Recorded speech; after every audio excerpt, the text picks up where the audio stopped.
KBR news కి స్వాగతం. Start.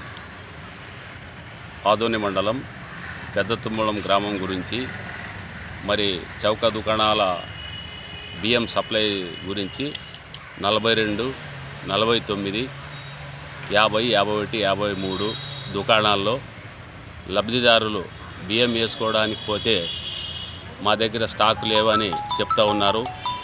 దాదాపు 300 కార్డులకి ఇప్పుడు కూడా బియ్యం అందలేదు. కాబట్టి వేర్ హౌస్కి మరి డీలర్లు పోయినా కూడా అక్కడ కూడా స్టాక్ లేవంటున్నారు. కాబట్టి గ్రామ ప్రజలు ఈ బియ్యం ఏ డీలర్ దగ్గర దొరుకుతావని అక్కడ ఇక్కడ పోయి అలసిపోతున్నారు.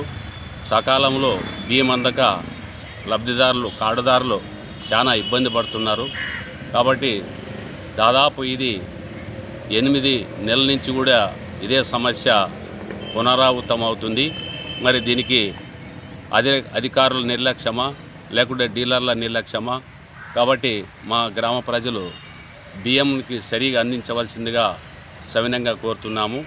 ఎందుకంటే బియ్యం లేక షార్టేజ్ వచ్చి అక్కడ ఇక్కడ ఉండదు. మరి సంబంధిత అధికారులు ఈ సమస్యను పరిష్కరించి మా గ్రామ ప్రజలకు సకాలంలో బియ్యం అందించవలసిందిగా సవినంగా నేను కోరుతున్నాను. నా పేరు వచ్చి డి సూర్యప్రకాష్, పెద్ద తుమ్మలం గ్రామం, ఆదోని మండలం.